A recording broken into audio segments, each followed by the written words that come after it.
Hey guys, what's up? This is Jason Beaton from Tyler, Texas, and you're listening to the Empowered Podcast with Ellery Wells.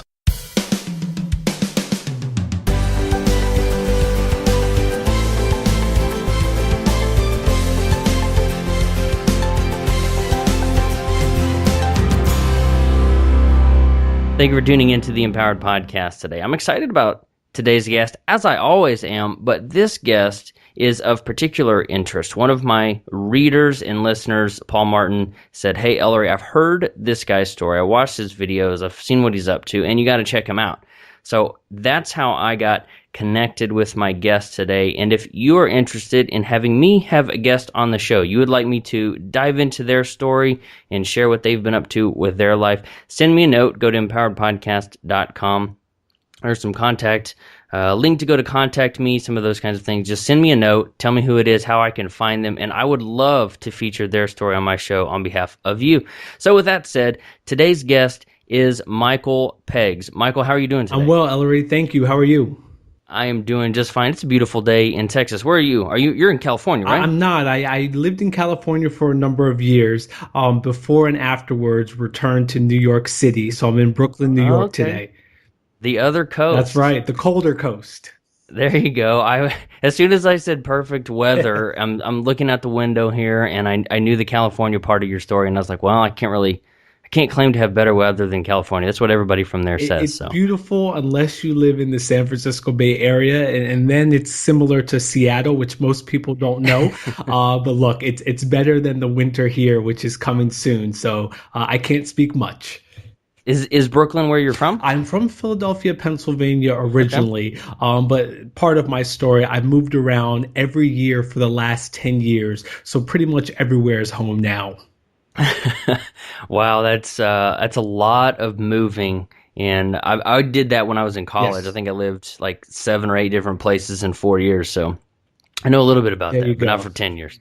So, Michael, As I just mentioned when I was introducing you, one of my friends, Paul, he sent me a message on LinkedIn. He was like, "Hey, have you heard of this guy, Michael Peggs?" I was like, "No, I don't know who that is." He said, "Well, he just publicly made this big deal about leaving, and I'll let you tell the company for everybody." He was like, "That's so crazy," and I would love to go into as much detail as you're willing to share with us about that process and who the company was, but.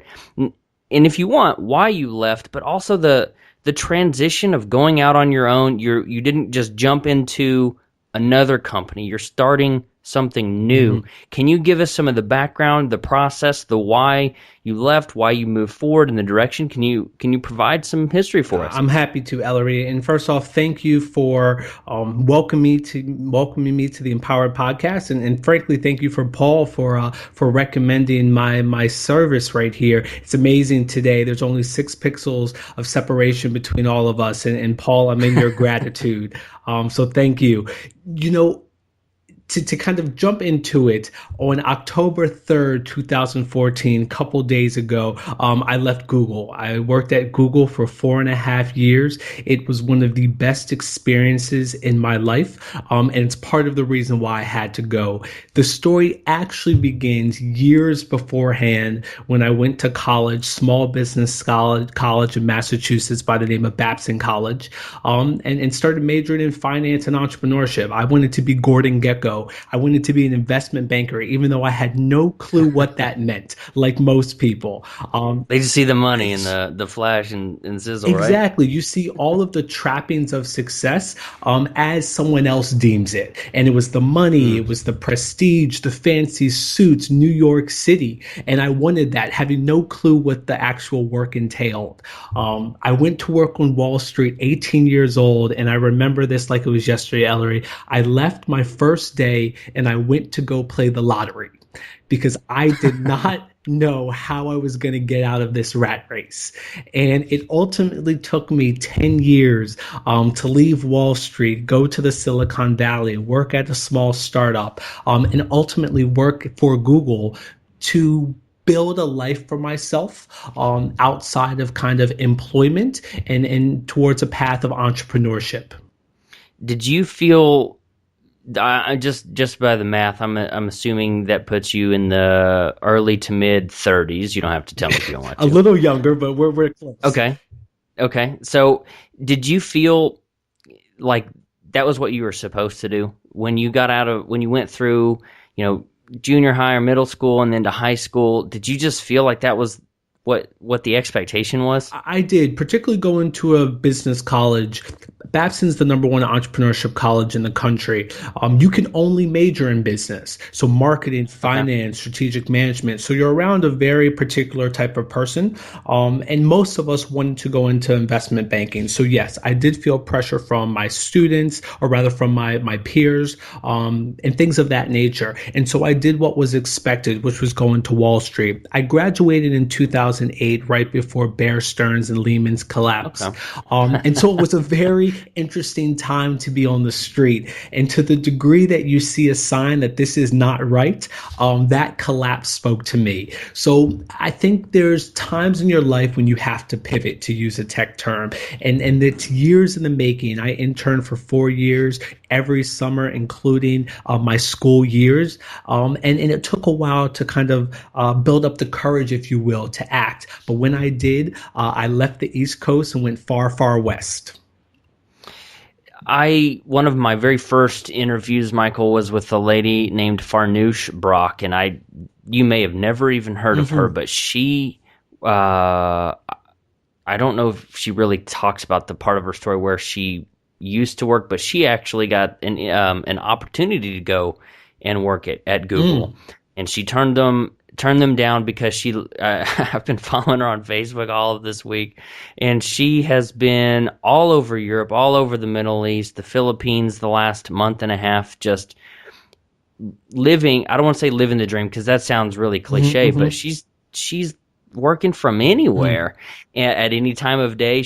It was midnight and she was in a coffee shop, but the confines of going and being in San Francisco and Silicon Valley and working for somebody, she just didn't really want to give up her lifestyle to go and do that. And that's what I think you and I are both going towards, and possibly the message that you and I know I want to share is, it's not all about the money. It's about the lifestyle and the freedom. Yes, I agree. And I think there are a certain degree of variance along that spectrum, right? I think you have the far extreme, which are entrepreneurs like the one you just referenced, who can go anywhere and they're connected, right, through the modern age of technology, and they can literally work from a laptop on the beach. But I think there are companies that can also promote a culture of freedom, and Google happens to be one of them. I think to our earlier point about, was I pressured to go into a certain career path, and my 18-year-old self would say yes. Entrepreneurship isn't for everyone. And there's intrapreneurship as well, right? And I think you can have an entrepreneurial experience within a company that's aligned with your culture, your value, and your goals. So I think that's one extreme, and surely one that I think we both want to reach, but I don't think it's the be all end all. Oh, absolutely. Not that I've been criticized or called out, but it's been brought to my attention that, and I know this, not everybody is my target audience. Some people, my wife is one of those people, Michael. She loves working for the company that she works for, and she loves what she does, has no desire to be, I don't want to say be involved in what I'm doing, because she does, she's very interested. She edits the podcast and helps me out a great deal, but she has no desire to be an entrepreneur herself. So you're very right. There's all, how did you say, all into the spectrum, all places along that. And that brings me to another question that I've got for you, because so many people, and I thought this way too, Michael, when I first got my job at both of the large tech companies that I worked for, I was like, I've made it. I'm like, this is so cool. I get to do what I love, talking about technology. And I was making more money than I'd ever made before, and I just thought I was set. And there's people out there who thinks, if I can just get the next promotion, or get, I can leverage this crappy job into the perfect job. How does that mindset fit or not fit with what you did when, 5 years ago before you started working at Google? Because like we were emailing back and forth, and Google just seems like a really cool company. Maybe it is, maybe it's not. I don't know for a fact, but how does that fit with you of maybe 5 years ago? Yeah. Well, for me, it's very simple, right? And I don't mean to overly simplize it or make it so simple, but for me, it's this. Why do for someone else what I can do for myself? I worked on Wall Street and had a rather substantial level of success for someone so young, but didn't really enjoy it. I left the East Coast and left one industry, went to the West Coast and joined another industry, and had another kind of symbolic level of success at a small startup, and then Google, arguably the number one company in the world.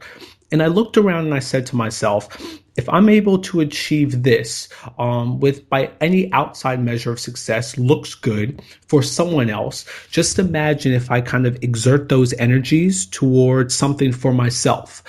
And when I realized that, I got about the business of trying to figure out what space I should inhabit, and how can I make the most connections, people, resources, learnings to position me optimally. So I think, yes, you can always chase a promotion, a salary, a title, but it's always on someone else's standard. And at least for me, I wanted to do it as much on my own as I could.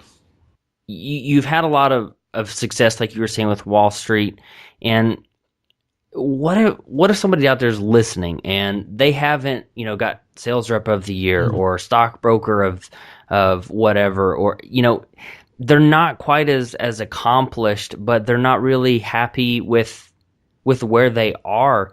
Just in general, what kind of advice would you give that person? Yeah, so when I was in California, my mentor asked me a question that blew my mind at the time. He took me aside and he asked me, "What is your gift?" I had never been asked that question before, and it took me a number of months to meditate and reflect on it and provide an answer. And I think in many ways I'm still searching for the answer. But I think relative to each of our kind of lots in life, we all have a gift. We're all the best at something. If we're not, we have to train ourselves to be it. So I would challenge the person who hasn't become the number one salesperson or their employee of the month in their respective field to step back and say, am I aware of my gift and am I using it in the correct capacity? And if the answers to those are no and no, then there's some soul searching you need to do to figure out what is your gift, and embedded in that question is what is your story, and then how can you use the two of those to serve as many people as possible? And you said something really important, Michael, and I don't know, maybe you do realize it. It took you months to figure out your gift, and you're still going through that process. And the question that really hit home for me is, what do you want to be known for? Yeah. And it took me blogging several times a week, doing a podcast, reading books and books and books. And it took me 2 years to figure out what does Ellery want to be known for. And I talk to people, and I'm sure you do with your branding help and some of these things, working with individuals and companies like you do. Just they want to know immediately. Like if they don't know what my brand is today and they just figured it out in the last 5 minutes, they feel discouraged. Have you come across that? 100%. And I think you're so right, Ellery. It's not instantaneous, it's incremental. And the way you get there is by doing the work. To your point, it's writing the blogs bi-weekly and understanding and owning your voice. You're right. It took me months of reflection to answer one question, and to prepare for my exit from Google took me 3 years of every night, each weekend, working towards a larger aim. I think that's one of the things that interests me so much about personal branding is that you create this story, but it takes a while to set the stage, build the plot, and cast yourself as the leading character. So the best thing you can do is take intentional steps with the end in mind. Can you be successful if you don't cast yourself as the leading character? It's an interesting question. I don't pretend to think that we can control all outcomes. And it would be a fallacy for me to say that because I do, so becomes. But I do think that if you don't know where you're headed, if you can't see your vision, it's impossible to get there. So I would argue that even to a minor degree, you should have an end in mind and work backwards. And rather than accepting anything and everything, you should lead and make the right choices based off of a determined endpoint and adjust along the way. And I don't mean to jump around. You've at every time you say something, it piques a new question or gives me a new idea. But what you said something a second ago, that it took you 3 years of preparation to leave Google. Can you, maybe not necessarily the full 3 years, but can you talk about what that goal was? How did you say, hey, eventually I'm going to strike out on my own, and then walk us through that exit process? I hear it was fairly dramatic. Sure. Well, Ellery, I think like yourself and like a lot of your audience, the long-term goal has always to be an entrepreneur. And I think contrary to popular opinion, entrepreneurs are not risk averse. We just try to mitigate as much risk as possible. And so, right. And so for the 3 years, I saved money. I made contacts. I built my blog and my personal brand to the point that it could stand on its own. And to your earlier point, that wasn't instantaneous. It wasn't overnight. It was incremental steps. Developing, well, first off, answering the questions, what is your gift? Developing a website, blogging, right? And understanding your voice, changing audiences, playing around with different types of content, because content is so important. Ultimately, as an entrepreneur, your goal, in my opinion, is to be a thought leader. You want to be recognized as a leader in your field. And in order to do that, you have to produce content. Papers, white papers, webinars, other pieces of information that people can consume and share. And it takes a while to build up your archives, if you will, when you're working full time. So that's an understatement. Understatement, right? So it does take a long time. Yes, it was 3 years in the making. And I think what I learned towards the end is that it will never be the right time. I could have done it at 2 years. I could wait another year. At some point, you have to jump and trust that you'll soar. Again, you've given me another thing to think about and hit on. Is there's never a good time. There may be a good time, but there's never the right time. That's right. Because what most of us do, and I think this is valid in a lot of cases, is we say, and when I have more time, or when I have more money, or when this person joins my team. And the reality is there will always be something. What I've found lately is that we all act in every capacity of our life, entrepreneurial or otherwise, when our faith is more than our fear. And I think the way you build that faith is confidence, nothing more. And that's by doing the work, not by getting the money, but by doing the work. And everything else is just kind of a distraction. Yeah, and that ties back into beginning with the end in mind, having a set goal that you can measure your actions against, so that you know if you're getting a step closer or taking a step back. So. That's right. And in most cases, those metrics will not be met. That's a part of it, right? Yeah. Unfortunately, I know exactly what you're talking about. Yes. And too many of us get discouraged when we plan for A and it doesn't go as planned. Know that, and this is probably the number one lesson I leave Google with, is that no one has the answer. I worked with the smartest people in the world, and we sit in a room and no one knows. Now we have a lot of time, Google has a lot of time, resources, smart people, so they can figure it out. But at the inception, no one has the answer, including you and I. Yeah, exactly. I don't know where I read this analogy, Michael, but it says something like with all of the brain power of NASA and the math and all the things that go into a space shuttle, to go from here just to get to the moon or something, which is impressive in and of itself. But it's off course. The space shuttle, with all this math, is off course like 97 or 98% of the time. Wow, I've never heard that. Yeah, and I'm sure you've gone through this as you've built michaelpegs.com. That's with 2 G's, everybody. And the branded design, is that with a branded agency with 2 D's. You've thought, man, I got to have all of the dots connected and and a course laid out. And because I've done the same thing, but we forget it's okay for the spaceship, but we have this weird expectation that we have to be perfect all the time. Exactly. And it's a fallacy. I read once this blog that I write for Under 30 CEO. This young lady wrote a post about her quitting her job. And she mentioned how in her head it had always been this huge task to take that leap of faith.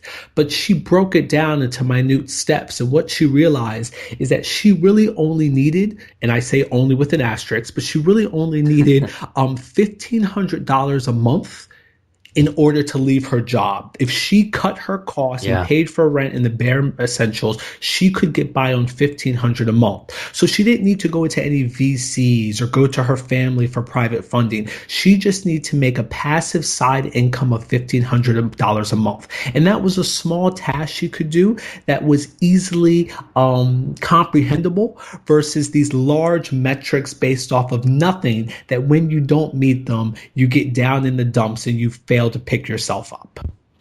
Oh yeah, absolutely. A friend of mine, Donald, I was eating dinner with he and his wife a couple months ago, and I was like, guys, you quitting or leaving your job to focus on what he's. I don't want to share too much detail about him because I don't know if he's made the leap yet. But I was like, guys, if you scale it back, going out to dinner a couple nights a week, going to the movies, going out for drinks or whatever, and you scale that back, because I know they'd paid for their cars, I think, and they were just paying rent. Like how little money is actually required to get by, and how much freedom you can have by giving up some of the golden handcuffs is another analogy that Marley Ward shared with me, and I think it was episode 4 or something like that. But it doesn't take as much as we might expect if we actually look at maybe I can get rid of this bill or scale back. It's kind of freeing. It's very liberating. That's right, Ellery. I live in New York City, one of the 2 or 3, depending on who you ask, San Francisco, Boston, 3 most expensive cities in this country. And I've been able to cut my expenses by over 50% in New York City. It hasn't been easy, but there are steps you can take to kind of minimize your lifestyle. I like to say sometimes you have to take a step backward to take 2 steps forward. And if you're doing it for yourself, then I don't see the problem. Yeah, that was my point to them. I mean, you work 9 to 5 at a job you hate, and you're just craving that next vacation. That's right. And you got to save up for it. All of a sudden, you don't hate your job anymore. That vacation, it would be nice, but you're not trying to get away from this terrible boss or this prison that you go to. You just cut $2,000 right there. That's right. That's the dream. So Paul had said, you gotta check this guy out. He did a video about leaving Google, and can you tell us about that video and about that, the week of or the day of your final time there? Yeah, so it's a pretty cool story, right? That's what I've been told. Yeah, so I as I mentioned, I was at Google for 4.5 years, and towards the tail end of my time there, I realized that it was time to say goodbye, and I wanted to show my gratitude to Google in as many ways as possible, to my team that was well aware of my departure, and to Google as a whole. And one thing I did of many is recorded a video just expressing gratitude to Google, that it had showed me so much. I had learned so much, and now it was my time to kind of go on my own and do things my way, as Frank Sinatra says. And the video is really an homage to Google, taking a behind-the-scenes look into the Google New York City offices, with my departure framing the end. Yeah, that's really cool that you didn't burn any bridges or say, hey, screw you guys, I'm out. It was thank you for the opportunity and what you had gotten out of it, because that's how you went into it. How can I prepare myself for the next stage? That's right. And I didn't necessarily know the answer to that question then. And I don't know if I know it still. But what I do know is that I grew so much professionally and personally as a result of Google. And I wanted to thank those who had invested in me. And, I was blessed to work at a company that allows you to be fully transparent and supports these crazy ideas. So to the degree that I was able to prepare people grateful for what was coming down the roadblock. I did my best to do so. And I think that's really important. And like you said, not burning bridges and maintaining those relationships, because it is Google after all. Yeah, I was gonna say they could. You might never know it, but they could. Whatever strategy that would be. That's the opposite of ranking, de-ranking. Exactly. It's called removal. There you go. This URL has been blocked. Exactly. Why? No reason. Just it's never. Exactly. So yeah, where did you learn all of this web design? Because that's one of the things that you're working on with the branded BRANDD agency.com. This is one of the things you're doing with businesses and web design. How'd you learn how to do all that? That's correct. So I think sometimes personal branding, which is a lot of what I discuss at michaelpeggs.com, it's an abstract term. I have a brand, but how do people see it? How do they recognize it? What's the tangible manifestation of personal branding? And what I realize is that I've used my website. Some people use their social media presence, others some type of mobile app to kind of promote themselves and sell themselves accordingly. So the branded agency is my means of manifesting corporations and other people's personal brand through web design and development. I have an amazing team, many of whom I've worked with through years of developing my website. And we have worked with specifically the New York City area clients, but looking surely for others. But more than anything else, it's a way of telling your story, and we want to be a part of that storytelling. I have a fellow blogger that I've known for, I guess, a couple of years now, and he wrote a blog post called I'm not a brand, I'm a person. He seems to kind of play the opposite of my perspective. Yes. But what do you think about that? Does everybody have a personal brand, even if they don't think that they do? So I've heard surely this argument before, and I think oftentimes when people reference I'm not a brand, it's semantics. They don't want to see themselves as some corporate cold object, right? Yeah. And regardless of the word you choose, I think the concept is true, that perception is reality.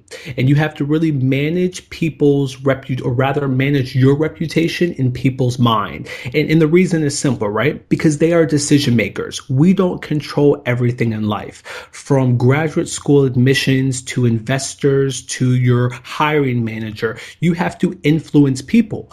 This started when you were younger, when you wanted to stay up past your bedtime, or you wanted to have dessert before going to bed. You were trying to sell yourself to your parents. And I think that continues to this day. So whether you think of that as branding or some other concept, I think the philosophy remains true, that you are the head marketer for you, and you need to know how to kind of sell that story correctly. Just to play devil's advocate here, just if you said something that was also interesting to me. If you don't think you have a brand, you're probably right. And that unbrandedness, if you don't think you have a brand, the underlying truth is that you do. It's just almost a synonym for reputation. But if you're not managing it, if you don't think you do, you're probably right. You're just kind of a wallflower. You don't stand for anything. People don't know what you're about. And that's terrible news if you are trying to build a business, whether it's online or offline, whether you're blogging or podcasting. If people don't know what they're going to get when they come to you, they're not going to come to you. That's right. That's right. It used to be that first impressions happens in the real world, right? But the reality is that oftentimes I'm going to Google you, look you up on LinkedIn, right? Before the first encounter. So the question is, how are you framing that first impression? And if you're not doing anything, then you don't control the conversation to the point that you can. A lot of my focus and my team's focus has been helping individuals and companies establish their personal brands online, because that's typically our first touch point. Outside of the entrepreneurial world, when I worked at Google, I worked as a hiring manager for my team, went through hundreds of resumes for one candidate per job. And you'd be amazed how people don't think about their Google search results, their LinkedIn profiles. 98% of recruiters are looking at these things respectively. And if you're not kind of introducing yourself on the right terms, then you leave it up to someone or something else, be it an algorithm or just some other person. So does Google search results for when you were doing that job, you just typed in, let's see what I can find about Ellery Wells or Michael Peggs. Did you do that as the hiring manager? I will say this, most recruiters and hiring managers do. Statistics are funny things, but you can look this up, right? 80 to 95, depending on which source you cite, of recruiters and hiring managers will Google you before the first interview. It's a way of kind of doing a background check in a digital age. So I think people have to be very cognizant of what's out there. Now, did you Google me before you came on the show? You know what, Ellery? I actually make it a point not to look up people when I speak to them, either in kind of a conversational tone as this or for client purposes, because of my unconscious bias, right? I recognize enough to know that what I see could frame my perception, good or bad. And so I try not to do it. But I think I'm a little more aware than most, even though not much aware at all. You know, that's even if you had no internet connection and someone hand wrote you a letter. So if you're listening out there and you're thinking about applying for a promotion or a job or a business loan to start your own business or a blog, whatever it is, even if it's just Twitter's a bad example. Even if it was just like a 200 or 300 word blurb about you on a about page that you haven't even launched the rest of the site yet, if it's filled with filler words and jargon and weird language and typos, most of the time typos get caught. But, you know, I see all the time, Michael, people who want to be writers and they're writing. Now, I've come across a lot of writers whose writing is really good, but I see some like just they need to tighten it up a little bit. I'm a big fan of the Hemingway app, which judges your writing, you know, how complex the phrases are, adverb usage, and spelling, and some of those other things. But just if you want to, those first impressions, digital or not, Google search results or not, are very important, whether you want to be career focused or entrepreneur focused. 100%, because the reality is, whether you're talking about an employment capacity or an entrepreneurial capacity, most people don't read. They're not going to, right? They skim. That's true. And so what the eye is trained to do, without getting too deep into it, is we recognize when things are off. They catch our attention easier than when they're on. And so if there's a misspelling or incorrect grammar usage, that's going to catch our eye in that 7-second scan. It's one of the reasons why a lot of business schools don't promote these lengthy business plans anymore, and you kind of reduce it down to a slide deck, because people aren't going to read. But what they will do is skim, and those infractions will stand out. And again, you only have one chance to make a first impression. Nothing lasts longer, and that's true in all facets of life.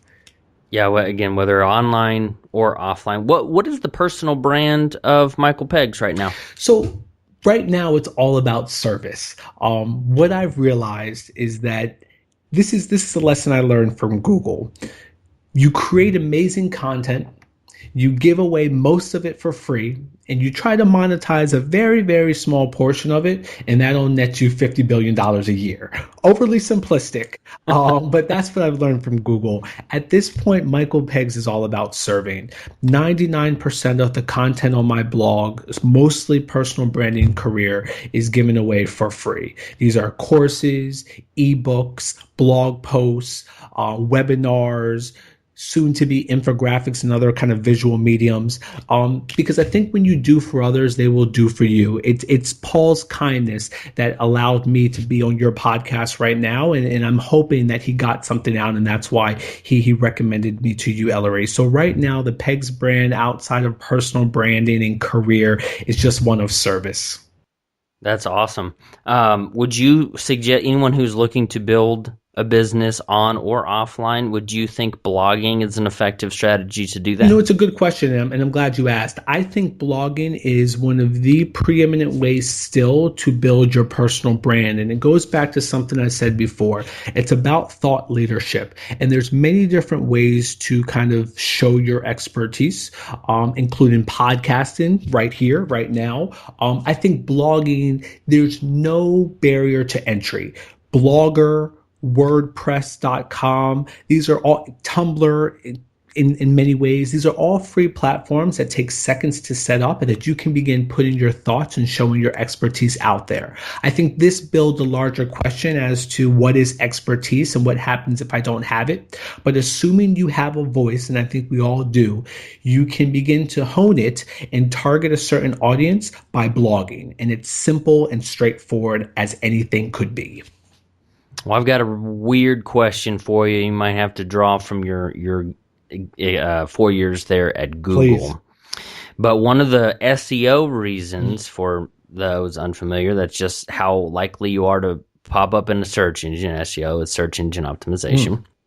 We've always said, us online business doers, that Google can't, that we can't hear or see. So Google can't recognize the content of a video. That's why we need transcription, show notes, and same thing for audio and podcast. Google can't hear, so that's why we have show notes and those kinds of things. Is Google going to be able to watch videos and listen to podcasts someday? So I don't know, and even if I could, I would. Told you it was a weird question. I don't know if I'm in the capacity to speak on Google's behalf anymore, but I think you bring up a larger point about discovery, right, and audience development, and I think you're right. To the degree that you're in front of people, particularly online, you have to be in the top 5 search results on average, but really no less than the top 10. 80% of people will not click on to the second page of Google. And the reality is most people won't even scroll below the 5th or 6th search result, depending on your screen resolution. So you need to pay attention to the mediums in which you kind of promote to your markets, whether that's blog, video, sound, or otherwise, particularly for the purposes of ranking higher in Google. And this is going a little bit down the kind of the rabbit hole, but you want to be cognizant of your medium when choosing how you intend to attract traffic to your blog, podcast, or otherwise. I love that. It's not even the first page anymore. So you're saying it's the top half a dozen results. That's right. So we call it friction, but a click is too much friction for most people.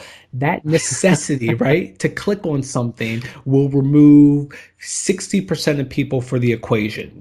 The same is true with scrolling. Most people will not scroll below the 5th or 6th search results. Even less people will click onto the second page. So this opens up Pandora's box, but again, there are certain things that you have to consider when building your personal brand, and one of those is audience development. How do people find me? And if you're going to go online and you're going to go to search, and when you think of search, 80% of the globe uses Google. You have to understand SEO, search engine optimization, for the purposes of driving traffic to your brand. Yeah, and if as you're listening to this and you're like, oh, what are my search results? You can't just pull up Chrome or Internet Explorer, which I'm not a huge fan of them anyway, or Firefox, whatever you're using, and go to Google and search for your name. It will work, but it won't get you the results that you're looking for. Go in and if you're on your computer, and you can do this on your smartphone too, you have to look for the term incognito tab or an incognito window on your computer. You got to right click that little icon. I'm doing it right now, and it says new incognito window. That in Michael, correct me if I'm Yes. wrong, but that's basically completely generic, no search history, no bias whatsoever. And then you search for your name, and that would give you the most likely results a recruiter or a prospective customer would find. Is that right? So that's surely right in relation to kind of Google.com versus incognito. So if you had to choose between the two, I think you're 100% right, Ellery. You want to do an incognito window to have more accurate search results. The reality, right, is that depending on where you're located, depending on if you're on Google Plus and to the degree your friends are active on Google Plus, your search results may change. So people see different search results for a number of reasons. So you'll never see exactly what other people see 100% of the time. But to mimic that as much as possible, yes, I think the incognito window is the way to go. Yeah, when Google decided to integrate the plus and authorship, which I think that they've reversed some of that. I'm not sure, Yes. but it. I give people like, oh, I'm ranking in the top 5 on whatever, vegan moms or whatever. I don't know why that came to me. And I was like, yeah, well, let me do Right. it. And I never tell them that they're really not even showing up. But Yeah. it's those biased results, and that's good for search. I mean, whenever I search for a movie, Flicks Brewhouse right down the road shows up with movie times. It's the top result, dominates half my screen. And I love Yes. that because Google knows that's where I like to go. Yes, I think, But they also do that for our businesses. yes, and I tend to agree with you. I like that personalization. I think, to be fair, there are people on the other end of the spectrum that are weary of big data houses and privacy, and I think those concerns are valid as well. But the goal is to have a more personalized experience. The question is, what are you giving up for that? Will Google rule the world one day, Michael? The question is, do they rule it now? I think Google, Oh, there you right? go. Am I already behind the times? Did they buy it yesterday? I think, Theworld.com. yeah, or something. Google has a lot of power, and I want to be on the right side of that relationship. So only positive. We love And we Google love here, don't we? Google. We just love Google. We're going to put in the show notes. We love Google. That's right. That's right. We don't want to get the band hammered down just because we said something that wasn't a glowing glowing remark about Google. Exactly. And Michael, before we go into some of the wrap up questions that I have, one of the main reasons that I had reached out to you, and we've touched on this a little bit, but it was about building yourself or creating the story of your life, supporting characters, putting yourself as the main character in your life story. And I loved that analogy, and it's a different perspective on building a life for you instead of for somebody else, serving somebody else's dream or serving yours. Are there certain supporting characters that everybody needs to have? Like, you've got a hero and a heroine, you've got the sidekick, and you've got the enemy, oppressor. Are there any sort of these archetypes, character types that we all need to have in our life? It's a great question, and I think, yes, I can't do it justice in the time we have left, but I think we all need kind of 4 members of our all-star team. You need a mentor, you need a coach, an advisor, and a sponsor. I'll speak to 2 specifically. A mentor is important because he or she has been where you're trying to go and can help guide your steps and miss the potholes, if you will. I think the challenge in mentorship is very often you can't raise your hand and say, I want to be your mentee. It has to be much more natural and organic. But at every major life kind of transition in my life, someone has been there to guide my steps, and that has been my mentor. I think that is the number one person on your team. I mentioned coaches, I mentioned advisors. I'll also say a sponsor is important, particularly in a corporate setting, but also in an entrepreneurial one. A sponsor is someone who is too high up to really be invested in your day-to-day. But when you need a decision maker to kind of go to bat for you, that's what the sponsor is there for. They're there for your promotion, for special projects that could get you more exposure. They're there in the meeting with VCs when that second round of funding is going to be raised. So to the degree that you have supporting characters, if I could break it down to 4, your mentor, coach, advisor, and sponsor. I love that. It's I just started watching The Blacklist. Oh, great show. And it's blowing my mind. I think I watched the first season in like a day. It wasn't quite that bad. But at the end, it's not a spoiler alert or anything. Anybody who's listening and watches the show, don't worry. But Raymond Reddington, the kind of main character, goes to the assistant director of this FBI thing, and he says, "Hey, can you make a call and basically help this guy out?" That's kind of, and it wasn't underhanded. It wasn't, negative or coercive or anything like that, but it's helping other people out. And that's how I see the sponsor. Mentors, like very not clearly defined, but there's some overlap. But a mentor is one thing, an advisor, and then the sponsor is someone who can maybe help get some of those additional roadblocks out of your way. And I think you're spot on with the corporate part, but I never thought about it as an entrepreneur too. So Michael, being on the Empowered podcast, I always try to ask a handful of questions. Okay. What does the word empower mean to you? What does the word empower mean to me? It means a motivation. It means walking with someone as they develop. And I think in doing so, you have an opportunity to play the teacher for a student. So for me, empowerment is synonymous with motivation. And that's directly tied to what you said before, Michael, about your this part of your story being all about service. Yes. You took that question and applied it to a servant's mentality. So that's a really cool answer. It's helping other people, yes, not just how you feel empowered. So great answer there, Michael. What was the last movie you saw? You know what? This weekend I saw, what was the Bradley Cooper movie with Batman, Christian Bale, American Hustle. American Hustle. I saw American Hustle this weekend. What'd you think? You know what? I liked it. I think that I believe in the art of the side hustle, that you do what you need to do until you can do what you want to do. I tend to put it in legal and moral boundaries, but who am I to judge? And I I love the fact that without giving the ending away, that they hustled. That is true. I didn't like that. I thought the acting was some of the best I'd seen in a very long time. I didn't care for the movie though, but I definitely I like what you said. Do what we have to do and do until we can do what we want to do. Yes. The movie, and I agree with you. The movie was so. I have to give a shout out to Bradley Cooper. He went to my high school, so I liked it for that reason. But I wouldn't necessarily watch it again. But I did like the ending.